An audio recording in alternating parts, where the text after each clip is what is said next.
Hello everyone, welcome to my channel Dada's Physics. So I think तुम लोगों ने सारा वीडियो देख लिया. ओके अगर नहीं देखा है then please complete all the lectures before your exam. So exam तो बहुत ही नज़दीक है, 16 तारीख को एग्ज़ाम. एंड एक ही टॉपिक बाकी था, वो है इलेक्ट्रोमैग्नेटिक थ्योरी. उसका नोट्स तो मैंने पहले ही अपलोड कर दिया था टेलीग्राम ग्रुप में. अगर तुमने टेलीग्राम ग्रुप अब तक ज्वाइन नहीं किया then definitely join.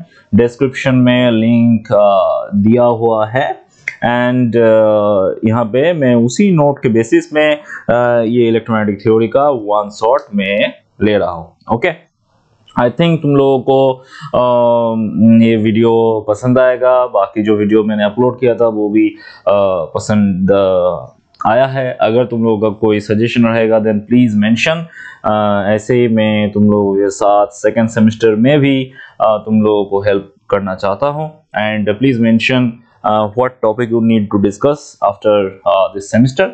Okay so चलो without any loss of time start करते हैं आज की discussion, that is electromagnetic theory. तो तुम लोगों का जो सिलेबस है उस सिलेबस के अकॉर्डिंग इलेक्ट्रोमैग्नेटिक थ्योरी में जो पार्ट है वो पार्ट को मैं उन पार्ट्स को मैं पहले बोल देता हूँ कि कौन सा पार्ट है तुम लोगों की इलेक्ट्रोमैग्नेटिक थ्योरी में. तो स्टार्ट तो होता है बहुत ही अच्छा एक चैप्टर से, वो है dielectric. Okay just a minute, मैं इसको स्लाइड मोड में ले जाता हूँ from current slide. yes this is okay. so तुम लोगों का सिलेबस में जो है वो है पहला जो पार्ट है वो है डाइलेक्ट्रिक. हाँ मुझे पता है मेरा वीडियो लाने में बहुत देर हो गया, मैं थोड़ा बिजी था अपना काम में, so that's why थोड़ा लेट हो गया. उसके लिए sorry once again. so dielectric है फर्स्ट पार्ट में. सो सेकंड पार्ट में क्या है? सेकंड पार्ट में मैक्सवेल इक्वेशंस है. हमारा मैक्सवेल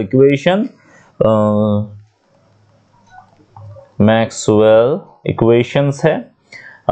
थर्ड पार्ट में क्या है? थर्ड पार्ट में मैग्नेटिक प्रॉपर्टीज है, जहां से क्वेश्चन तो आता ही है, बहुत इंपॉर्टेंट क्वेश्चन भी आ रहा है वहां से. Magnetic properties. Okay and the fourth one is no sorry there is no fourth one. okay sorry so यहाँ पे तुम लोगों का तीन पार्ट है. one is dielectric, second one is Maxwell equation and third one is magnetic properties. so dielectric से शुरू करते हैं. नोट्स में मैंने जो इम्पोर्टेंट पार्ट है उसी का पार्ट तुम लोगों को मैंने नोट्स में दिया हुआ है, उसको ठीक से पढ़ना.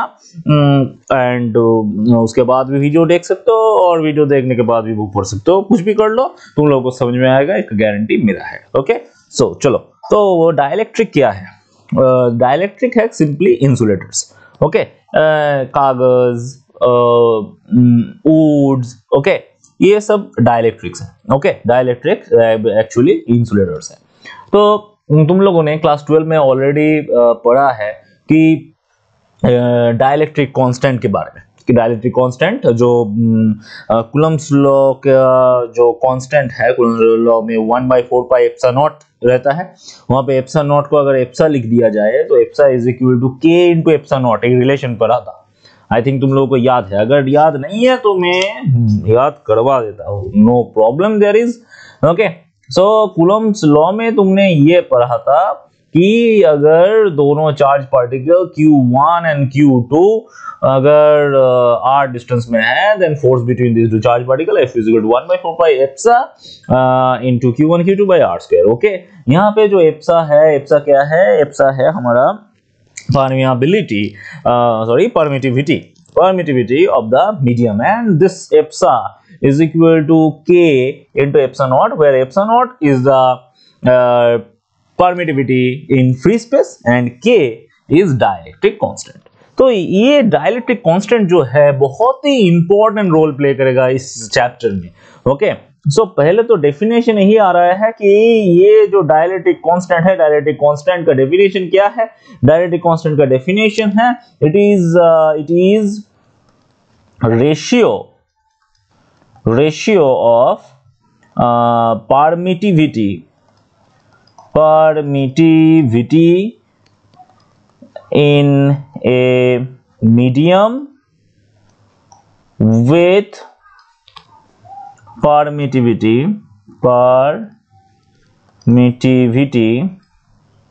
of free space. ओके, तो ये जो K है इसी को हम डाई इलेक्ट्रिक कांस्टेंट कहेंगे। ओके, तो ये रहा डाइलेक्ट्रिक कांस्टेंट का डेफिनेशन। तो ये तो तुम लोगों को समझ में आ चुका है कि ये डाइलेक्ट्रिक कांस्टेंट का डेफिनेशन क्या है और डाइलेक्ट्रिक मटेरियल भी कौन सा है वो भी समझ में आ चुका है। अब आते हैं the most important part which can be the question for in your semester, okay, that is what is polarization। Polarization क्या है? पोलराइजेशन क्या है? तो पोलराइजेशन समझने के लिए मान के चलो कि यहाँ पे पॉजिटिव पार्ट है, एक प्लेट है पॉजिटिवली चार्ज्ड और यहाँ पे एक प्लेट है नेगेटिवली चार्ज्ड। यहाँ पे एक डाइलेक्ट्रिक मीडियम है। जस्ट ए मिनट, यहाँ पे थोड़ा सा डायग्राम में गलती हो गया। ये रहा एक डाइलेक्ट्रिक मीडियम, मतलब बेसिकली एक एक्सटर्नल इलेक्ट्रिक फील्ड अप्लाई किया हुआ है यहाँ पे।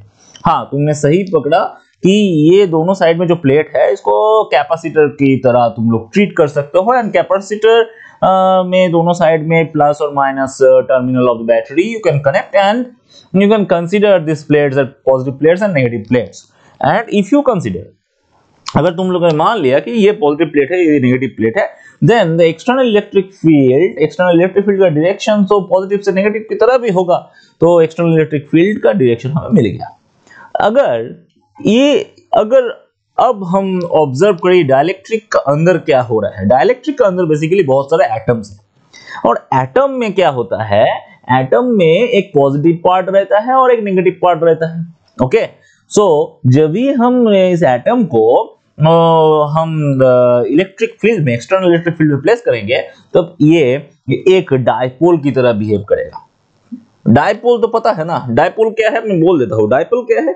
डाइपोल है एक पॉजिटिव और एक नेगेटिव सेम चार्ज का एक कॉम्बिनेशन। ओके, तो एटॉम भी तो सेम ही है ना, एटॉम में same amount of positive and same amount of negative charge रहता है। That's why atom is neutral. Okay, so atom भी एक इलेक्ट्रिक डाइपोल है। तो हम ये मान के चल सकते हैं कि एटॉम इलेक्ट्रिक डाइपोल है। अगर एक डाइपोल को एक्सटर्नल इलेक्ट्रिक फील्ड में प्लेस करेंगे तो वो डाइपोल क्या एक्सपीरियंस करेगा? टॉर्क एक्सपीरियंस करेगा। कैसे एक्सपीरियंस करेगा थोड़ा सा समझ लेते हैं, थोड़ा सा एक एक्सप्लेनेशन ले लेते हैं। यहाँ पे ये रहा एक पॉजिटिव चार्ज, ये रहा एक नेगेटिव चार्ज, तो ये है एक डाइपोल। ओके, सो अगर इसको हमने एक एक्सटर्नल इलेक्ट्रिक फील्ड में रख दिया, ये रहा इलेक्ट्रिक फील्ड का डायरेक्शन। सो ये एक्सटर्नल इलेक्ट्रिक फील्ड एक काम कर लेते हैं, देखने में अच्छा लगेगा इसलिए इसको माइनस कर देता हूं, इसमें इसको प्लस कर लेते हैं। तो ये रहा इलेक्ट्रिक फील्ड का डायरेक्शन। तो इलेक्ट्रिक फील्ड इस तरफ लगेगा तो पॉजिटिव चार्ज इस तरफ फोर्स एक्सपीरियंस करेगा और नेगेटिव चार्ज इस तरफ फोर्स एक्सपीरियंस करेगा।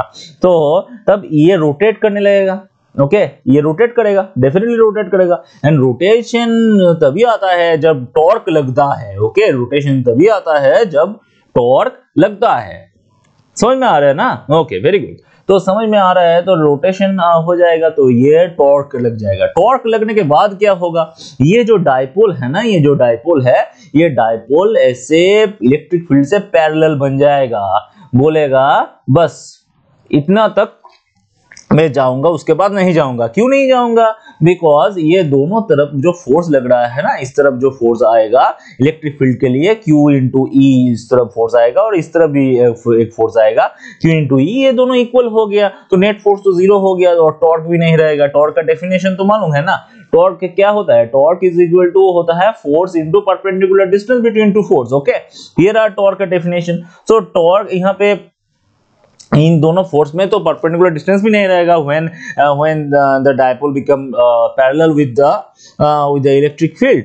तो अब हम क्या कहेंगे? अब हम कहेंगे कि अब ये डाइपोल इक्विलिब्रियम कंडीशन में है। इस डाइपोल में एक बहुत ही इंपॉर्टेंट डेफिनेशन भी है। वो क्या है? वो है डाइपोल मोमेंट। वो है डाइपोल मोमेंट। सो ये डाइपोल मोमेंट क्या है?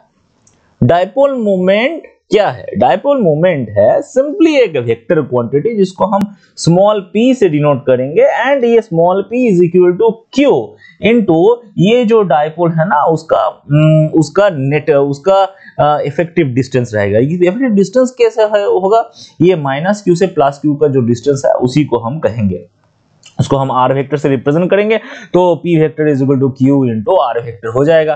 तो ये डायपोल मोमेंट का डायरेक्शन क्या होगा?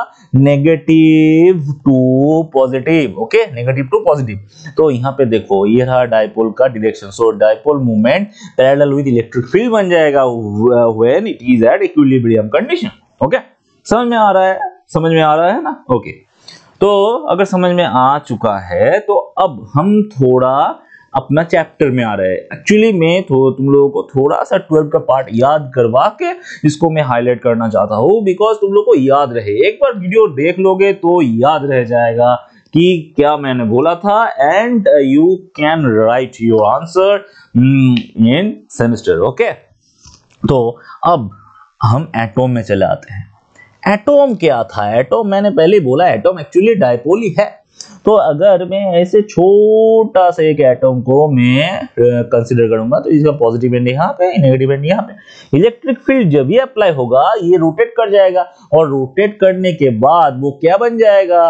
रोटेट करने के बाद, जस्ट ए मिनट, रोटेट करने के बाद वो तो ऐसे बन जाएगा, यहाँ पे माइनस, यहाँ पे प्लस। यहाँ पे बाकी भी एटम भी ऐसे ही हो जाएगा, यहाँ पे माइनस, यहाँ पे प्लस, यहाँ पे माइनस, यहाँ पे प्लस, यहाँ पे माइनस, यहाँ पे प्लस, यहाँ पे माइनस, यहाँ पे प्लस।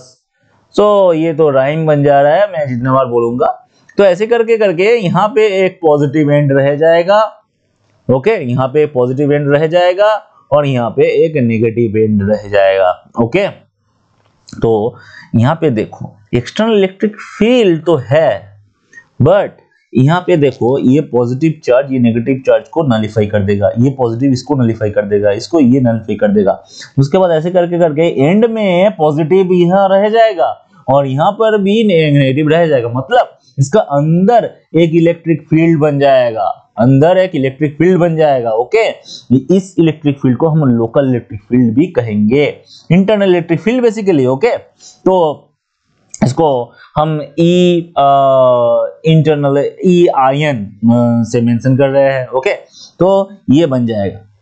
तो अब देखो, अब अगर क्वेश्चन ये आए तो पोलराइजेशन क्या है? बहुत कुछ तो मैंने बता दिया, पोलराइजेशन तब तक नहीं बताया। सस्पेंस की कोई बात नहीं है, बहुत ही सिंपल है। पोलराइजेशन है, देखो यहाँ पे जो डायपोल रोटेट करने के बाद यहाँ पे इस मटेरियल में एक परमानेंट डायपोल मूवमेंट भी बन जाएगा। ओके, परमानेंट डायपोल मूवमेंट भी बन जाएगा। ये जो रोटेशन है, व्हेन ए डाइलेक्ट्रिक, तुम लोग नोट्स में थोड़ा देखोगे तो नोट्स में एकदम क्लियर एक डेफिनेशन लिखा हुआ है। Polarization is defined as the process of creating or inducing dipoles in a dielectric material by an external electric field. So external electric field से यहाँ पे तो एक नेट डायपोल मूवमेंट बन गया ना, तो इसी को हम पोलराइजेशन कहते हैं। पोलराइजेशन का डेफिनेशन तो बन गया। पोलराइजेशन क्या है? पोलराइजेशन है एक्सटर्नल इलेक्ट्रिक फील्ड के लिए किसी भी डाइलेक्ट्रिक में जो डायपोल इंड्यूस होता है। ओके, जो डायपोल इंड्यूस होता है, और यू कैन से जो डायपोल मूवमेंट बन जाता है, उसी को हम पोलराइजेशन कहते हैं। तो पोलराइजेशन का डेफिनेशन क्या है?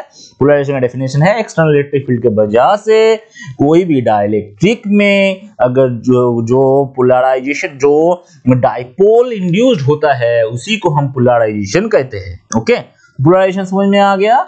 जस्ट ए मिनट, यहाँ पे Z होता है। ओके, यहाँ पे मेरा थोड़ा सा गलती हो गया, यहाँ पे Z होता है। ओके, अब क्या है? अब हमें चाहिए पोलराइजेशन वेक्टर। पोलराइजेशन वेक्टर बहुत ही इंपॉर्टेंट एक क्वांटिटी है। पोलराइजेशन वेक्टर क्या है?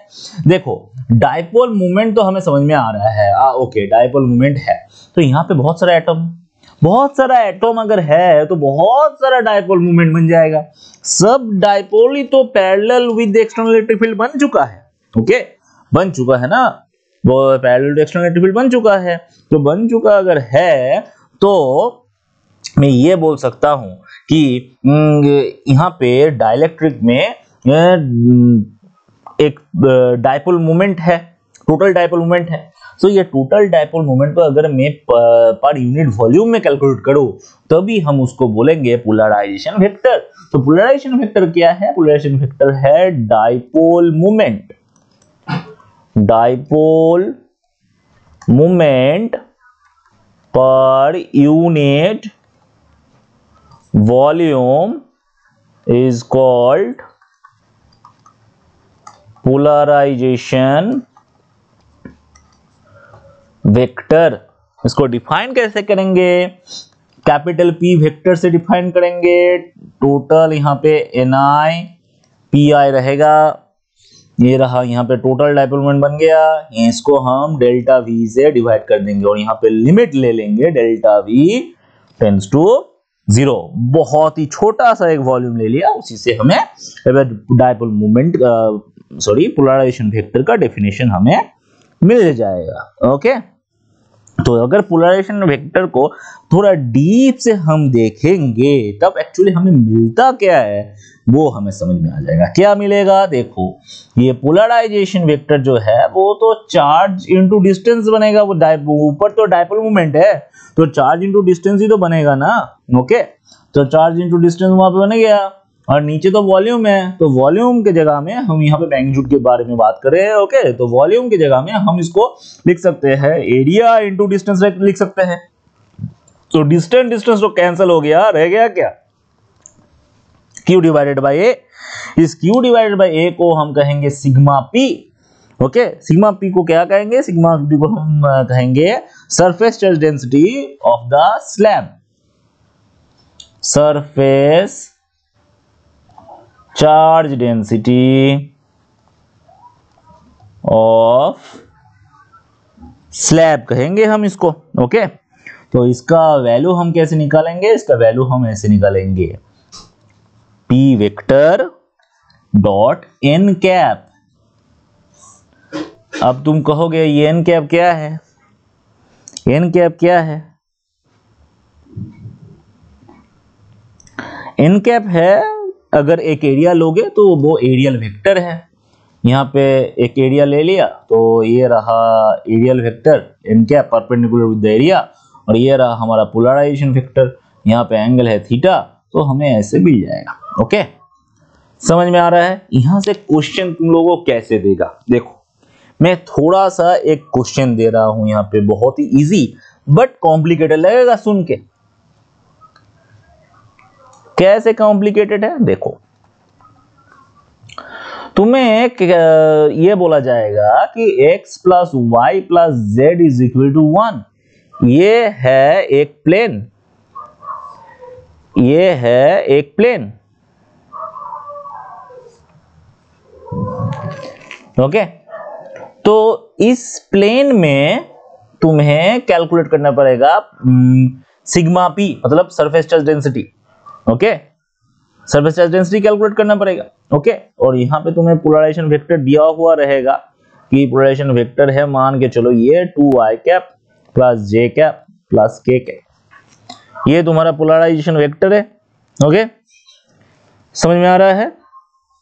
ये तुम्हारा पोलराइजेशन वेक्टर है।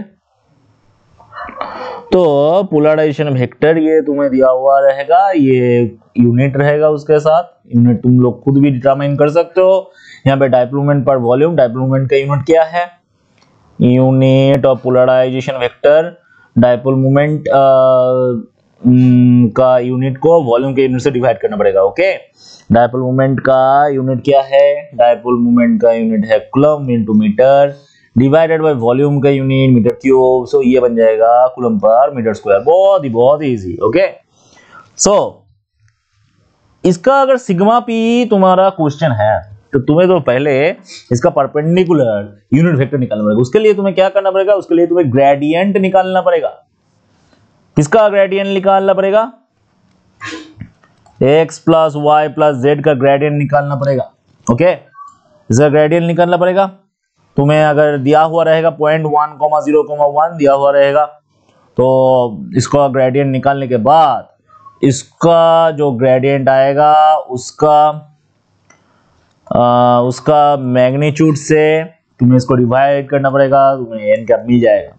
ग्रेडियंट के हेल्प से एन कैप निकालने का न्यूमेरिकल मैंने करवाया है। वेक्टर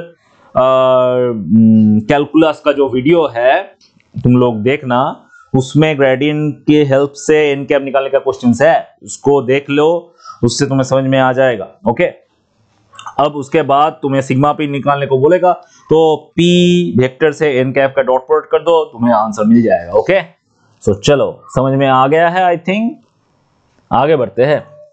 तो ये रहा पोलराइजेशन वेक्टर। सो पोलराइजेशन वेक्टर तो समझ में आ गया। उसके बाद आएगा हमारा दो टाइप का डाइलेक्ट्रिक्स, वन है नॉन पोलर, वन है non polar and second one is polar. बहुत ही इजी है, बहुत ही इजी। नॉन पोलर क्या होगा? जिसका पोल नहीं है। ओके, तो नॉन पोलर, ये मजाक कर रहा था, ठीक से समझो। अगर positive charge centre and negative charge centre same he place में रहेगा तब हम उसको नॉन पोलर कहेंगे। Positive charge centre and negative charge centre different place में रहेगा तब हम उसको पोलर डाइलेक्ट्रिक मटेरियल कहेंगे। ओके, सो नॉन पोलर के एग्जांपल क्या है? O2, H2, N2। ओके, ये सब नॉन पोलर का एग्जांपल है। CO2, ओके, नॉन पोलर का एग्जांपल है। पोलर का एग्जांपल क्या है? H2O, okay, NaCl। ओके, कोई भी तुम इलेक्ट्रोवैलेंट कंपाउंड लोगे, NaCl, KCl, कुछ भी ले लो, HCl। ओके, उसका परमानेंट डाइपोल मोमेंट रहेगा। तो नॉन पोलर का positive centre negative centre same है। नो परमानेंट डाइपोल मोमेंट, कोई भी परमानेंट डाइपोल मोमेंट नहीं है। यहां पे परमानेंट डाइपोल मोमेंट है, परमानेंट डाइपोल मोमेंट है। तो बहुत ही इंपॉर्टेंट क्वेश्चन ये है कि write down two differences between non polar and polar molecules. Okay, तो इसका परमानेंट डाइपोल मोमेंट है, इसका परमानेंट डाइपोल मोमेंट नहीं है, इसका positive and negative charge centre same है, इसका positive and negative charge centre same नहीं है। और उसके साथ एग्जांपल भी मैंने दे दिया। तो एक बहुत ही 2 मार्क्स का क्वेश्चन का आंसर यहाँ पे दिया हुआ है, ठीक से देखना, समझ में आ जाएगा। ओके, चलो आगे बढ़ते हैं। आगे बढ़ने के साथ साथ हमें मिल जाएगा ससेप्टिबिलिटी। आगे बढ़ने के साथ साथ हमें मिल जाएगा ससेप्टिबिलिटी। ये ससेप्टिबिलिटी क्या है? मैं बहुत ही नोट बेसिस में ये वीडियो बना रहा हूं, तो कोई ये मत समझ लेना मुझे आज ही तो पूरा इलेक्ट्रोमैग्नेटिक थ्योरी समझना है, तो उस बेसिस में नहीं है। ये ससेप्टिबिलिटी है, मैं कोशिश कर रहा हूँ जितना डिटेल्स हो सके कि मैं बोलूँ।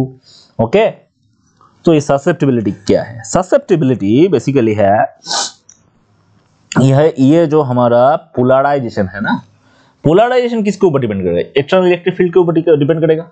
ओके, एक्सटर्नल इलेक्ट्रिक फील्ड के ऊपर डिपेंड करेगा, और एक चीज के ऊपर डिपेंड करेगा, वो क्या है? Electric permittivity. Definitely electric permittivity के ऊपर डिपेंड करेगा। तो हम ये कह सकते हैं कि ये directly proportional with epsilon naught and E. Okay, इन दोनों के ऊपर डिपेंड करेगा। एंड यहां पे एक कांस्टेंट भी आ जाएगा। वो कांस्टेंट क्या है? वो कांस्टेंट ही तो है काई ई, ऐसे हम रिप्रेजेंट करेंगे। इसी को हम कहेंगे electric susceptibility. Electric susceptibility. So ये रहा काई का एक्सप्रेशन।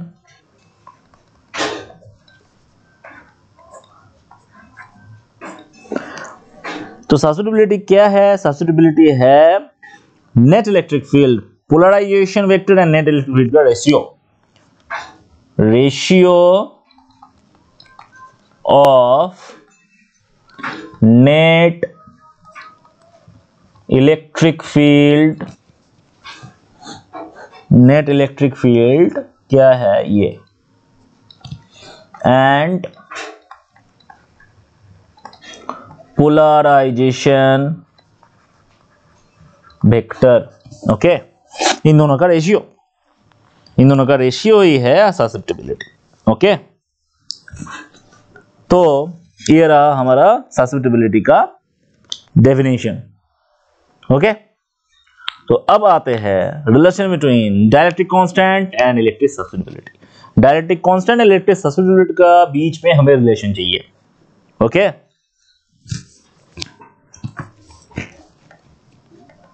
रिलेशन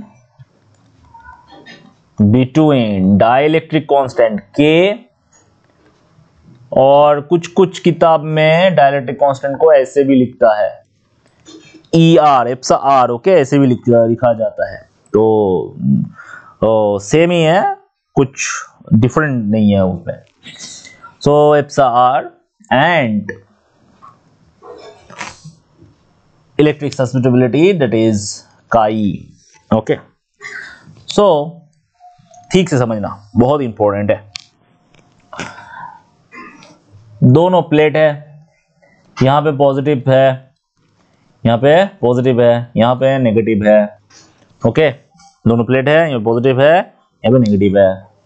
इलेक्ट्रिक फील्ड ऐसे जा रहा है, मान के चलो यहाँ पे कोई भी डाइलेक्ट्रिक मीडियम नहीं है, कोई भी डाइलेक्ट्रिक मीडियम नहीं है। अगर तुम लोगों को थोड़ा बहुत गॉसेस लॉ यूज याद है तो प्लेन के लिए जो इलेक्ट्रिक फील्ड का वैल्यू होता है वो क्या होता है, एक प्लेट के लिए, ये प्लेट है इनफाइनाइट प्लेट, उसके लिए इलेक्ट्रिक फील्ड का वैल्यू होता है सिग्मा बाय 2 एप्सिलॉन नॉट। अगर उसके सामने एक नेगेटिव प्लेट भी रहेगा तो इसका डायरेक्शन तो इस तरफ है, इसका डायरेक्शन तो उसी की तरफ होगा, बिकॉज वो अट्रैक्ट करेगा, उसका वैल्यू वही सिग्मा बाय 2 एप्सिलॉन नॉट होगा। सो ये दोनों ऐड होके net electric field sigma by epsilon naught बन जाएगा ना। यहाँ पे मान के चलो एक पॉजिटिव चार्ज है, तो ये पॉजिटिव चार्ज को ये पॉजिटिव प्लेट तो रिपेल करेगा उस तरफ, और ये नेगेटिव प्लेट अट्रैक्ट करेगा उसी की तरफ, तो नेट इलेक्ट्रिक फील्ड तो दोनों ऐड हो जाएगा। ओके, ऐड हो जाएगा, sigma by 2 epsilon naught plus sigma by 2 epsilon naught बन जाएगा sigma by epsilon naught. Okay, तो अगर there is no dielectric between these two plate, दोनों प्लेट के बीच में कोई भी डाइलेक्ट्रिक नहीं है। Okay, when there is dielectric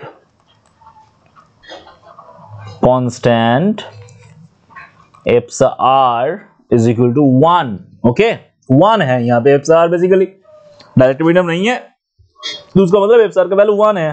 तब यहाँ पे इलेक्ट्रिक फील्ड जो रहेगा वो इलेक्ट्रिक फील्ड रहेगा ये सिग्मा बाय एप्सिलॉन नॉट। बहुत अच्छा, कोई बात नहीं, यहां पे प्लेट रख दिया, plus plus plus plus, minus minus minus minus, और यहां पे एक डाइलेक्ट्रिक रख देते हैं।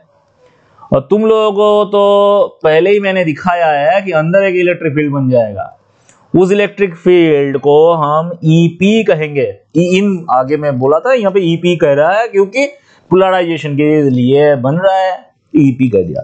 तुम लोग चाहते हो तो हम इसको EP भी कह सकते हैं, EP कह दिया, लो ये लो।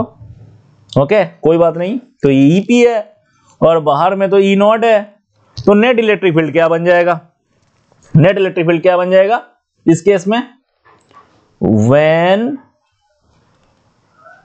डाइलेक्ट्रिक कांस्टेंट एप्सा r है, तब हमें नेट इलेक्ट्रिक फील्ड क्या मिल जाएगा, E is equal to E0 minus EP, ये बन जाएगा। E0 का वैल्यू है सिग्मा बाय एप्सिलॉन नॉट, और EP का वैल्यू क्या होगा, EP का value sigma P by epsilon naught होगा, sigma P by epsilon naught होगा। कैसे, गॉसेस लॉ अप्लाई करके हो रहा है ये, एक्चुअली गॉसेस लॉ अप्लाई करके हो रहा है using Gauss's law.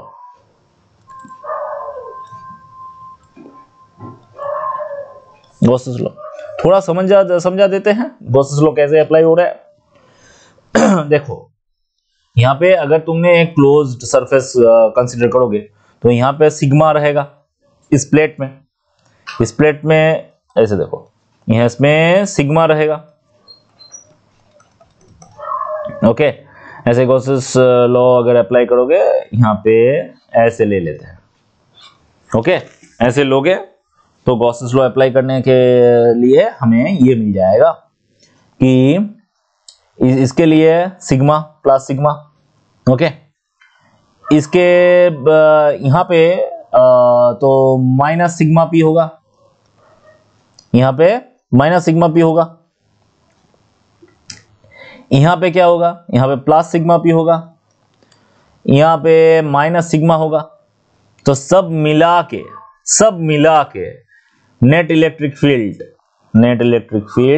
E into area, this is equal to, सब मिला देंगे यहाँ पे, सब मिला के क्या हो जाएगा, सब मिला के ये हो जाएगा कि यहाँ पे एरिया, तो हमें यहाँ पे एक दो एरिया यहाँ से आ रहा है, ओके। और ऐसे करके यहाँ पर भी हमें बहुत यहाँ पर भी एक एरिया, दो एरिया, इस तरफ एक, दो, यहाँ पे 3 और यहाँ पे 4, ओके, ऐसे मिलेगा। और नेगेटिव पॉजिटिव साइन के लिए हमें टोटल ये मिल जाएगा कि 2 सिग्मा इंटू सिग्मा पी, ये मिल जाएगा हमें। और यहाँ पे एक प्लेट के लिए, यहाँ पे एक प्लेट का एरिया, यहाँ पे एक प्लेट का एरिया, तो सब मिला के टोटल एरिया भी 2a रह जाएगा, 2a हो जाएगा। तो यहाँ से E is equal to sigma minus sigma P divided by epsilon naught बन जाएगा। ऐसे हमारा कॉस लॉ यहाँ पे अप्लाई हो रहा है। तो ये रहा इसका एक्सप्लेनेशन। अगर तुम ऐसे समझ में नहीं आ रहा है तो सिंपली भी समझ सकते हो कि सिग्मा पी और एप्सा पी और ई पी और ई नॉट दोनों ऑपोजिट डायरेक्शन में है, दैट्स व्हाई उसका माइनस हो गया एंड हमें मिल गया sigma divided by epsilon naught minus sigma P divided by epsilon naught. तो दोनों मिला के हमारा नेट जो इलेक्ट्रिक फील्ड है वो बन गया sigma minus sigma P divided by epsilon not. बहुत अच्छा। तो हमारा नेट इलेक्ट्रिक फील्ड तो मिल चुका है। तो नेट इलेक्ट्रिक फील्ड अगर मिल चुका है तो हम इसको ऐसे लिख सकेंगे कि epsilon naught into E is equal to sigma minus sigma p, लिख सकते हैं। ऐसे लिख सकते हैं। सिग्मा पी के जगह में हम पोलराइजेशन वेक्टर का मैग्नीट्यूड बैठा सकते हैं। Sigma P is equal to polarization vector ही होता है, इसका मैग्नीट्यूड इज इक्वल टू इसका मैग्नीट्यूड होगा। तो यहाँ पे epsilon naught into E is equal to sigma minus P रह जाएगा। So sigma is equal to हम लिख सकते हैं epsilon naught E plus P, ऐसे लिख सकते हैं। And now you know that sigma divided by eps is equal to, अगर ई है then sigma is equal to eps into E, and eps into E को एक नया नाम दिया जाता है, वो क्या है, वो है डी। डी है क्या, displacement electric field. Okay, displacement electric field vector, D को हम कहेंगे डिस्प्लेसमेंट इलेक्ट्रिक फील्ड। ओके, तो सिग्मा के जगह में हम डी पुट कर सकेंगे, एप्सिलॉन नॉट इनटू ई प्लस पी रह गया। ओके, पी के जगह में अगर तुम ये पुट कर दोगे, पी के जगह में तुम ये पुट कर दो epsilon naught E plus P के जगह में काई ई एप्सिलॉन नॉट इनटू ई, ये पुट कर दिया। तो उसके बाद हम ये लिख सकेंगे eps into E is equal to epsilon naught into E plus epsilon naught chi E plus E. Okay, तो यहां से ई कॉमन चला जाएगा, eps is equal to epsilon naught plus epsilon naught into chi E. Epsilon not common ले लो और side change कर दो, eps by epsilon naught is equal to 1 plus chi E बन जाएगा। Eps divided by epsilon naught को हम कहेंगे eps r, that is dielectric constant, और के भी तुम कह सकते हो। ओके, 1 प्लस काई। तो ये रहा हमारा प्रूफ। बहुत इंपॉर्टेंट क्वेश्चन है, ये क्वेश्चन आ सकता है, बहुत इंपॉर्टेंट है। तो ऐसे तुम्हें प्रूफ करना है। ओके, हर एक पार्ट मेंशन करने के बाद तुम्हें यहाँ पे पहुंचना होगा।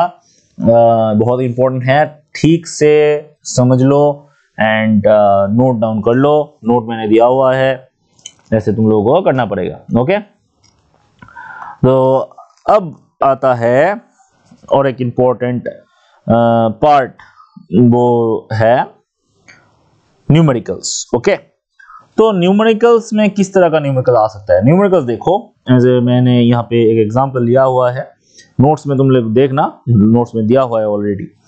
देखो, two parallel plate have equal and opposite charges. Okay, तो न्यूमेरिकल का हम न्यूमेरिकल कैसे आ सकता है? Two parallel plates having equal and opposite charges. Okay, when the space between them is evacuated, the electric field intensity is 3 into 10 to the power 5 volt per meter. Okay, and when the space is filled with dielectric, मतलब पहले तो vacuum था, उसके बाद dielectric से fill कर दिया, and fill होने के बाद ये इलेक्ट्रिक फील्ड इंटेंसिटी घट गया। ओके, वो क्या हो गया? वो हो गया 1.5 volt per metre. What is the induced charge density on the surface of the dielectric? Basically sigma p का वैल्यू चाहिए यहाँ पे, बेसिकली सिग्मा पी का वैल्यू चाहिए यहाँ पे। तो देखो, ई नॉट का वैल्यू दिया हुआ है। ओके, और तुम लोगों को तो ये पता ही है कि ई नॉट माइनस ई अगर करोगे तो वहां से तुम्हें क्या मिलेगा? रिलेशन यहां पे देखो, ई नॉट माइनस यहां पे E naught minus E, just minute, E naught minus E P is equal to E है। ओके, एंड यहां पे ई नॉट का वैल्यू दिया हुआ है, यहां पे ई का वैल्यू भी दिया हुआ है। ई नॉट का वैल्यू क्या है? 3 into 10 to the power 5 volt per metre. ई का वैल्यू भी दिया हुआ है, फाइनली जो मिलेगा 1 into 10 to the power 5 volt per metre. Okay, ये दोनों दिया हुआ है। तो हमें चाहिए क्या? हमें चाहिए ई पी का वैल्यू। ओके, ई पी का वैल्यू चाहिए। तो E P is equal to क्या होगा? E P is equal to E naught minus E होगा। ई नॉट माइनस ई कर दोगे तो 2 into 10 to the power 5 मिल जाएगा। एंड ई पी का वैल्यू है sigma P divided by epsilon naught. Sigma P is equal to 2 into 10 to the power 5 into epsilon naught. Okay, into epsilon naught. So epsilon naught का value क्या है? Epsilon naught का value तो बहुत सारों को पता ही होगा, 8.85 into 10 to the power minus 12। Okay, सब वैल्यू अगर पुट कर दोगे तो तुम्हें आंसर मिल जाएगा। ओके, सब वैल्यू पुट कर दोगे तो तुम्हें आंसर मिल जाएगा। खुद कैलकुलेट कर लेना क्या आंसर आएगा। तो ऐसे सिग्मा पी कैलकुलेट किया जाता है। और एक न्यूमेरिकल ले लेते हैं। ये न्यूमेरिकल बहुत ही अच्छा है। सेकंड न्यूमेरिकल दिया हुआ है, नोट्स देख लेना, नोट्स में न्यूमेरिकल दिया हुआ है। In a dielectric material EX is equal to 5 volt per metre. Okay, EX मतलब इलेक्ट्रिक फील्ड का वैल्यू दिया हुआ है, वो है 5 volt per metre. Okay, and polarization vector भी दिया हुआ है। Okay, 1/10 pi into 3i cap minus j cap plus 4k cap coulomb per metre square, ये दिया हुआ है। Okay, calculate chi E and E vector and D vector, ये तीनों चीज चाहिए। काई ई चाहिए, इलेक्ट्रिक फील्ड वेक्टर एंड ये चाहिए।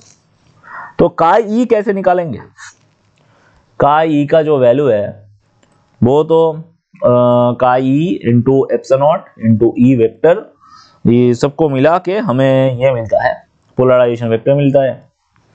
ओके, तो फर्स्ट क्वेश्चन में अगर काई ई निकालने को बोले तो हम ये कह सकते हैं कि chi E is equal to p vector है, तो पी एक्स के साथ इक्वल बन जाएगा। पी के जगह पी एक्स ले लेते हैं और ई के जगह ई एक्स आ जाएगा। बहुत ही अच्छा, बहुत अच्छा है।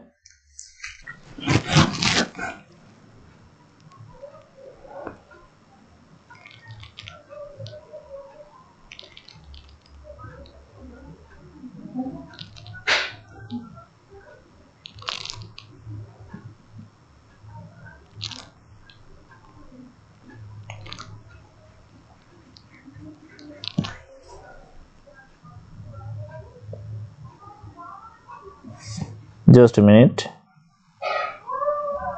हमें यहाँ पे काई ई निकालना है, तो P vector divided by E vector है, तो हमें उसका बेसिकली यहाँ पे पी वेक्टर है,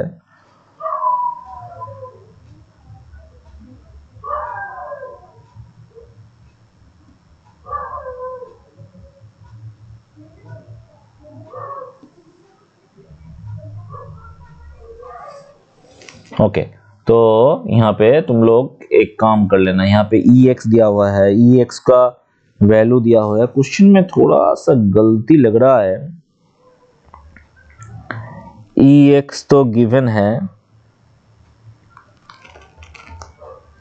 यहाँ पे एप्सिलॉन नॉट है, एप्सिलॉन नॉट के लिए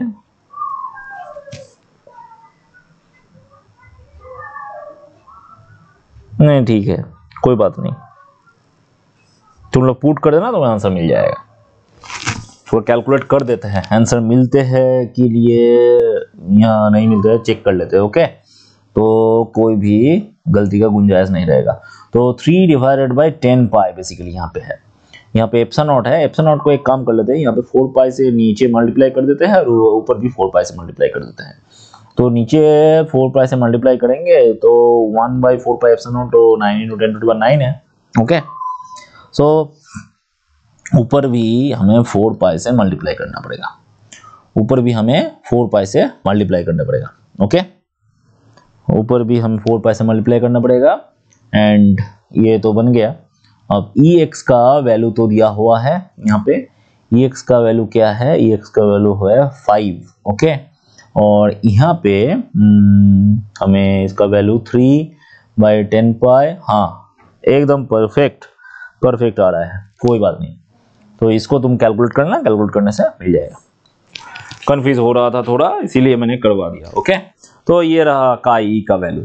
और उसके बाद नेक्स्ट क्वेश्चन है ई। जब ई वेक्टर निकालोगे, ई वेक्टर अगर निकालने के कहा जाए तो तुम्हें पी वेक्टर पूरा लेना पड़ेगा, एप्सिलॉन नॉट इनटू का ई लेना पड़ेगा, ओके।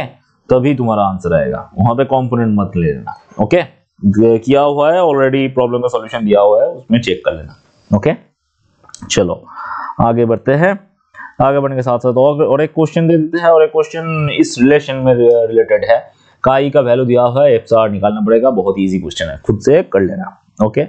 तो अब आता है हमारा नेक्स्ट पार्ट, वो है डिस्प्लेसमेंट करंट। सो ये जो डिस्प्लेसमेंट करंट है, ये डिस्प्लेसमेंट करंट बेसिकली क्या है? तो डिस्प्लेसमेंट करंट का शुरुआत तो होता है हमारा मैक्सवेल इक्वेशन से।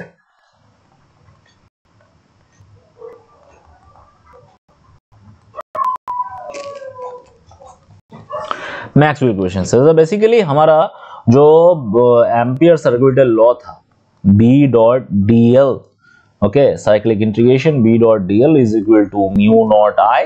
इसमें एक प्रॉब्लम हुआ है, वो था कैपेसिटर के लिए, ओके। कैपेसिटर में इसका एक प्रॉब्लम था। कैपेसिटर में बेसिकली क्या हो रहा है, कैपेसिटर में यहाँ पे चार्ज स्टोर हो रहा है। चार्ज स्टोर होने के लिए जितना चार्ज स्टोर होगा तो इसमें फोर्स लाइंस का वैल्यू भी उतना बढ़ता जाएगा, क्योंकि चार्ज अगर बढ़ता जाएगा तो इसमें इलेक्ट्रिक फील्ड भी बढ़ता जाएगा, इलेक्ट्रिक फ्लक्स टाइम के साथ साथ इंक्रीज करेगा, ओके। तो मतलब यहाँ पे इलेक्ट्रिक फ्लक्स का एक रेट मिलना रहेगा, okay. And electric flux is equal to क्या होता है, Q बाई एप्सिलॉन नॉट होता है। तो हमें यहाँ से ये मिल जाएगा कि dQ dt into 1 by epsilon not, ये मिल जाएगा। तो dQ dt क्या है, ये dQ dt तो है हमारा करंट। तो हम यहाँ से हमें एक करंट मिल जाएगा, उसको हम कहेंगे ID, डिस्प्लेसमेंट करंट। तो ये रहा हमारा पहला बात कि ID divided by epsilon naught, ऐसे हमें मिल जाएगा। सो ID divided by epsilon naught is equal to d phi e dt, and इसको हम साइड चेंज कर लेंगे। साइड चेंज करने के बाद d phi e dt is equal to ID मिल जाएगा, इज इक्वल टू ID मिल जाएगा। समझ में आ रहा है ना, आ रहा है ना समझ में? तो ID मिल जाएगा। तो मतलब यहाँ पर भी एक करंट रहेगा, उस करंट को हम डिस्प्लेसमेंट करंट कहेंगे। तो डिस्प्लेसमेंट करंट का डेफिनेशन क्या है? Displacement current,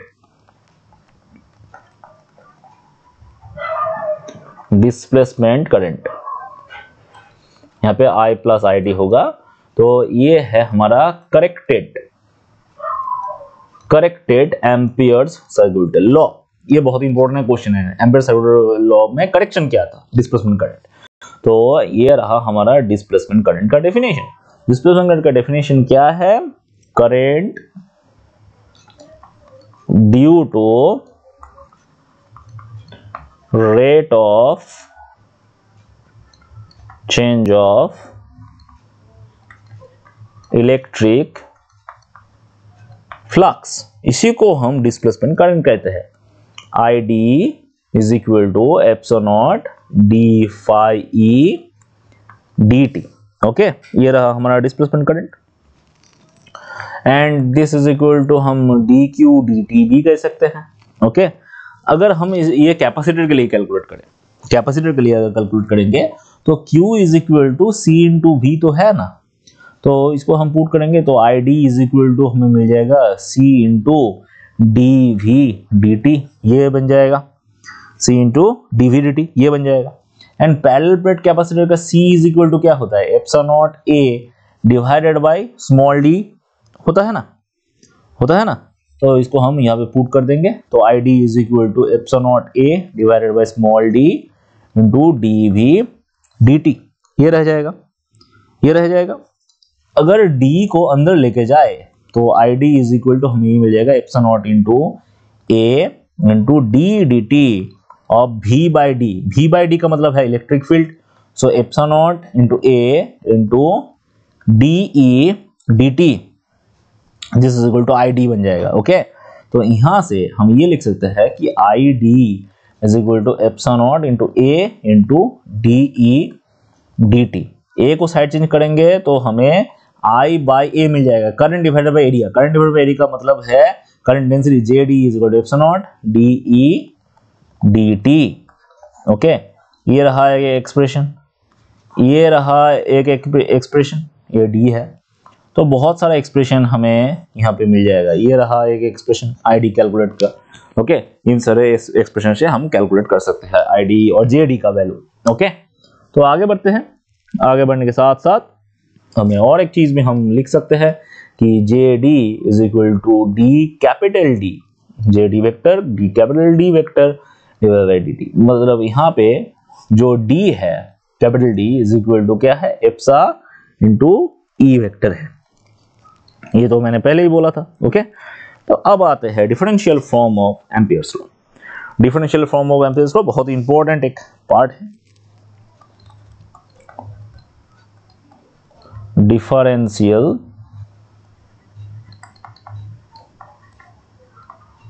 form of Ampere circular law बहुत इंपॉर्टेंट पार्ट है। तो देखो यहाँ पे integration of B dot dl है, and integration of B dot dl is equal to mu naught I plus ID है। ओके, ये है। तो हम ये जो B डॉट dl है, B डॉट dl को हम लिखते हैं ये ऐसे, और यहाँ पे म्यू नॉट I की जगह में हम क्या लिख सकते हैं? करंट जो है, करंट डेंसिटी इंटू एरिया, मतलब इंटीग्रेशन भी लिख सकते हैं, करंट डेंसिटी इंटू एरिया का इंटीग्रेशन लिख सकते हैं। तो इंटीग्रेशन बना देते हैं इसको J प्लस JD। ओके, इन दोनों का इंटीग्रेशन DS। लाइन इंटीग्रेशन को अगर सरफेस इंटीग्रेशन में कन्वर्ट करेंगे तो हमें स्टोक्स लॉ अप्लाई करना पड़ेगा। Curl of B vector, curl of B vector dot DS is equal to mu naught. Okay, so दोनों तरफ से हमारा जो डॉट DS है उसको हम कैंसिल कर लेंगे। ओके, विड्रॉ कर लेंगे। विड्रॉ करने के बाद हमें क्या मिल जाएगा? हमें curl of B vector, curl of B vector, ये तुम लोग को याद रखना है, curl of B vector mu naught J plus JD। बहुत इंपॉर्टेंट, बहुत ही इंपॉर्टेंट एक चीज है। ओके, बहुत इंपॉर्टेंट एक चीज है, ये तुम लोगों को याद रखना है। ओके,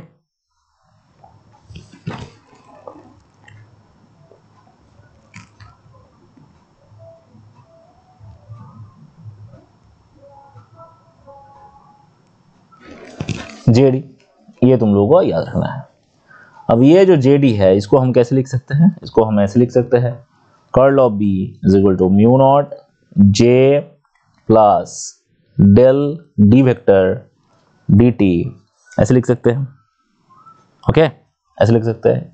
इसी को हम डिफरेंशियल फॉर्म ऑफ ACL कहते हैं, मॉडिफाइड। ओके, मॉडिफाइड क्यों है? क्योंकि यहाँ पे JD इंक्लूडेड है। ओके, समझ में आ रहा है? ओके, तो ये इसका सिग्निफिकेंस क्या है?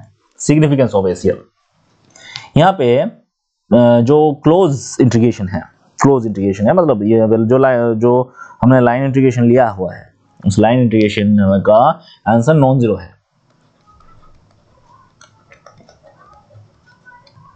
Is equal to mu naught J plus JD। तो इसका सिग्निफिकेंस क्या है? इससे हमें समझ में क्या आता है? समझ में आता है magnetic field, magnetic field is non conservative, non conservative field, magnetic field हमारा नॉन कंजर्वेटिव फील्ड है। ओके, ये समझ में आता है। आगे बढ़ते हैं। सो मैक्सवेल इक्वेशन अब क्या है? अब मैक्सवेल इक्वेशन को वन बाय वन लिखते हैं।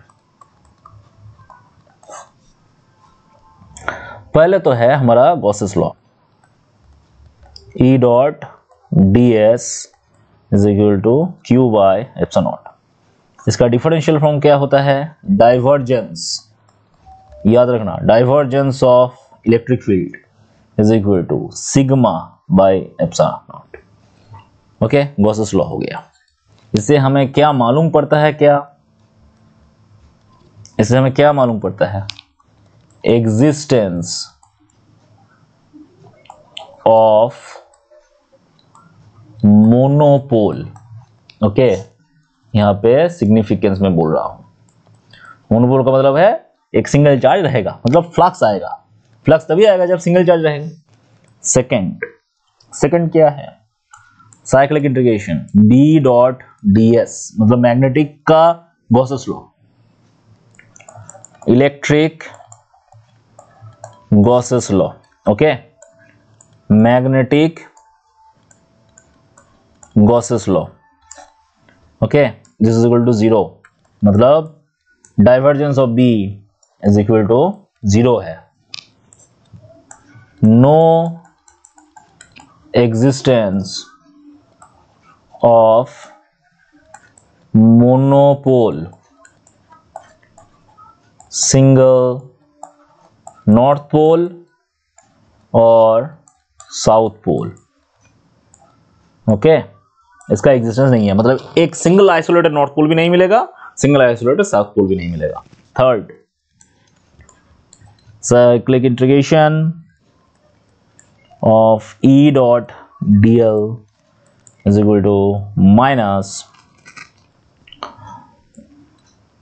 d dt of B dot ds। ये बेसिकली फैराडे लॉ है,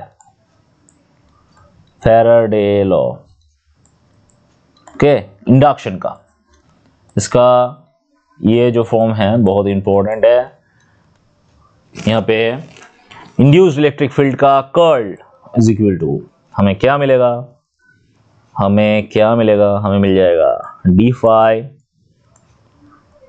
dt, sorry del B del T, ऐसे लिखेंगे हम, फाई तो नहीं रहेगा, del B del T.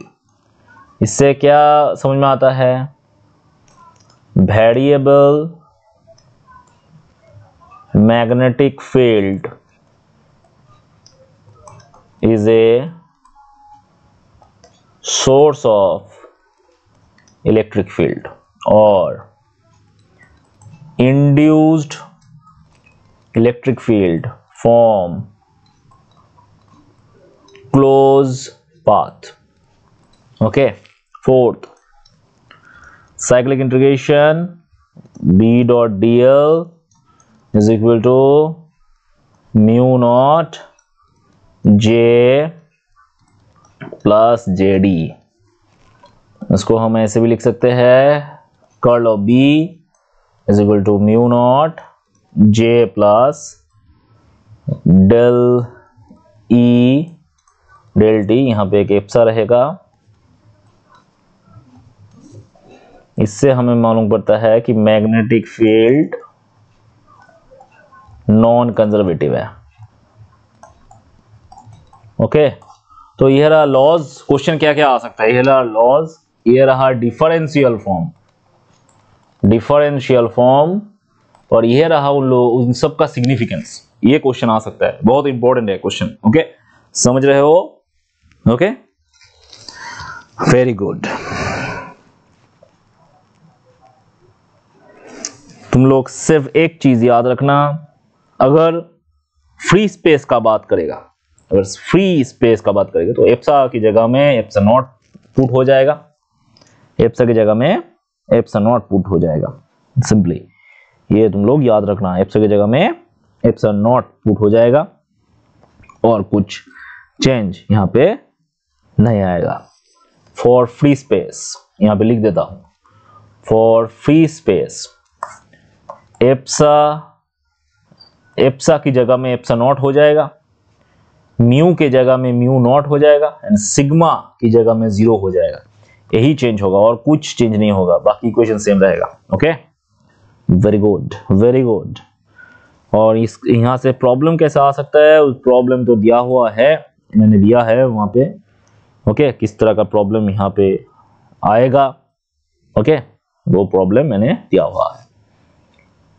And और एक बात, इसके साथ और एक चैप्टर है तुम्हारे पास, वो क्या है, वो है magnetic properties.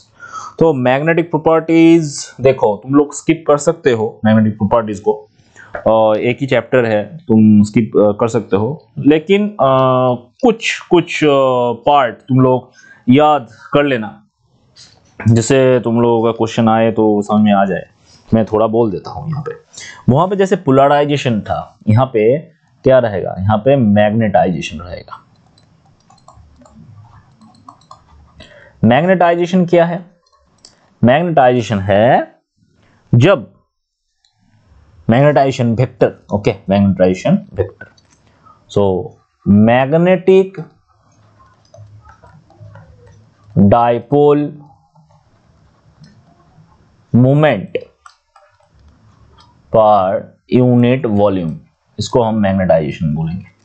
Capital M vector से हम उसको रिप्रेजेंट करते हैं। ओके, उसके साथ एक चीज रहेगा मैग्नेटिक परमियाबिलिटी, म्यू। मैं बहुत ही शॉर्ट तरीके से बोल रहा हूं यहाँ पे, उसके समझ में आ रहा है ना। मैग्नेटिक परमियाबिलिटी वो क्या है, वो है ये मैग्नेटिक फील्ड और ऑक्सिलरी मैग्नेटिक फील्ड, इन दोनों का रेशियो, इसको हम कहते हैं magnetic permeability. Okay, electric field की तरह ही यहाँ पर भी एक म्यू आर रहेगा, और वो mu r is equal to mu divided by mu naught रहेगा। म्यू नॉट तुम्हें समझ में आ रहा है वो क्या है, ये मीडियम का है, ये फ्री स्पेस का है। Okay, very good. ओके, और यहाँ पर भी एक रिलेशन रहेगा, वो क्या है, वो है mu r is equal to 1 plus, वहां पे काई था, यहाँ पे काई एम, मतलब मैग्नेटिक ससेप्टिबिलिटी रहेगा। ओके, और मैग्नेटिक ससेप्टिबिलिटी क्या है, सेम चीज, सेम चीज पहले जो बोला था वही यहां पर भी मैग्नेटिक ससेप्टिबिलिटी रहेगा। मैग्नेटाइजेशन होगा, और मैग्नेटाइजेशन के साथ H का रेशियो को हम मैग्नेटिक ससेप्टिबिलिटी कहेंगे। ओके, समझ में आ रहा है, वेरी गुड। और एक चीज यहां पे वो है find the dipole moment of atom. Okay, magnetic dipole moment of atom कैसे निकाल रहे हैं, देखो ये रहा एक एटम, यहां पे इलेक्ट्रॉन रोटेट कर रहा है v स्पीड से, तो इसका टाइम पीरियड क्या होगा, टाइम पीरियड होगा 2 pi r divided by velocity. Current is equal to charge divided by time period है, सो करंट भी हमें मिल जाएगा, टाइम पीरियड को यहां पे पुट कर दो, मिल जाएगा E into v divided by 2 pi r। अब magnetic dipole moment, magnetic dipole moment को हम म्यू एम से रिप्रेजेंट करेंगे, यह है मैग्नेटिक डाइपोल मोमेंट। ओके, ये इज इक्वल टू क्या है, करंट इनटू एरिया, तो करंट का value EV divided by 2 pi r है, एरिया का वैल्यू पाई r स्क्वायर है, इसको पुट करने से हमें मिल जाएगा 1/2 EVR। ओके, और उसके साथ साथ हमें एंगुलर मोमेंटम भी तो पता है बोर एटम का, L is equal to mvr है। ओके, एंगुलर मोमेंटम ये रहा हमारा इक्वेशन 2, ये रहा हमारा इक्वेशन 1। इन दोनों को डिवाइड कर देंगे। डिवाइड करने से हमें क्या मिलेगा? डिवाइड करने से हमें ये मिल जाएगा कि mu M divided by L is equal to E divided by 2m मिल जाएगा। Okay, mu M divided by L is equal to E divided by 2m मिल जाएगा। बहुत ही इंपॉर्टेंट चीज है। इसको क्या कहते हैं? इसका एक नाम है mu m divided by L।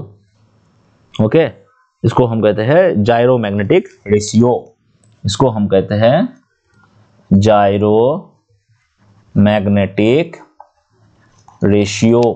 Okay, थोड़ा आगे बढ़ेंगे तो mu M is equal to E by 2m into L रहेगा। L की जगह में हम ये पुट कर सकते हैं NH cut, so N into EH cut by 2m बन जाएगा। ये EH कट बाई 2m को हम क्या कहेंगे? हम बोर मैग्नेट्रॉन कहेंगे। EH cut by 2m is equal to Bohr magnetron. Okay, Bohr magnetron basically क्या है? Magnetic dipole moment of first Bohr orbit. Okay, समझ में आ रहा है? Very good. इसका वैल्यू क्या है? इसका वैल्यू है 9.27 into 10⁻⁻24 ampere metre square. Okay, ये वैल्यू याद रखना। ओके, समझ में आ रहा है? Very good. तो ये रहा हमारा इंपॉर्टेंट बात, बहुत इंपॉर्टेंट। और उसके बाद क्लासिफिकेशन ऑफ मैग्नेटिक मटेरियल्स है, डायमैग्नेटिक, फेरोमैग्नेटिक, पैरामैग्नेटिक। तो इन सब के बारे में तुम पढ़ सकते हो। इसका जो डिफरेंस है तुम लोगों ने पढ़ा है। देखो मैं यहाँ पे बोल रहा हूँ इंपॉर्टेंट 2 क्वेश्चन। एक comparison between diamagnetic, paramagnetic and ferromagnetic. इसका कंपैरिजन याद रख लेना, क्लास 12 का कोई भी बुक से पढ़ लेना, तुम्हें याद हो जाएगा।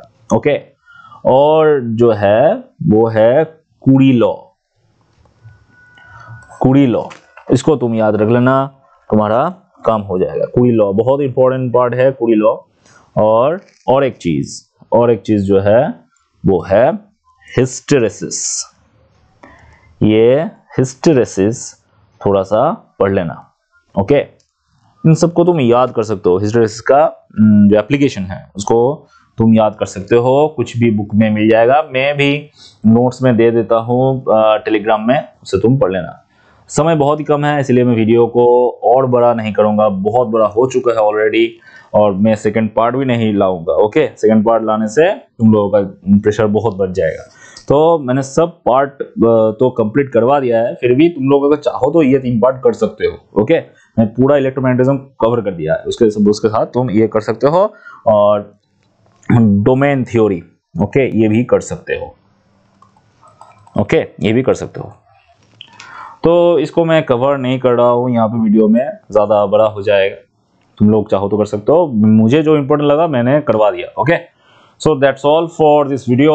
एंड मैं यहाँ पे तुम लोगों का जो 1 शॉट का सीरीज है फर्स्ट सेमेस्टर के लिए, वो सीरीज को मैं खत्म करता हूँ। एंड आई थिंक तुम लोगों का एग्जाम बहुत ही अच्छा होगा। एंड डेफिनेटली वीडियोस को शेयर करो तुम लोग फ्रेंड लोगों के साथ। And definitely subscribe this channel and share with your friends. Okay, and second semester जब स्टार्ट होगा, तुम लोगों का सब्जेक्ट्स, तुम लोगों का कोर्स सिलेबस तुम लोग भेजना मुझे टेलीग्राम में। मैं जितना हो सके ऐसे ही वीडियो बना के यूट्यूब में तुम लोगों को हेल्प करूंगा। Thank you. एंड और एक बात, यूट्यूब में मेरा वेस्ट बंगाल ज्वाइंट का लिए एक बहुत बड़ा प्लेलिस्ट है। तुम लोगों का जितना भी फ्रेंड्स है सबको शेयर करना। जो लोग इस ईयर ज्वाइंट देगा 2024 अप्रैल में ज्वाइंट है, वेस्ट बंगाल ज्वाइंट है, जेईई मेंस है, तो उसके लिए भी वीडियो मेरा चैनल में अवेलेबल है। डेफिनेटली तुम लोगों को रिकमेंड करना चैनल फॉलो करने को। एंड उन लोगों का कोई भी प्रॉब्लम मुझे टेलीग्राम में भेजने को बोलना, मैं ज़रूर हेल्प करूँगा। Thank you.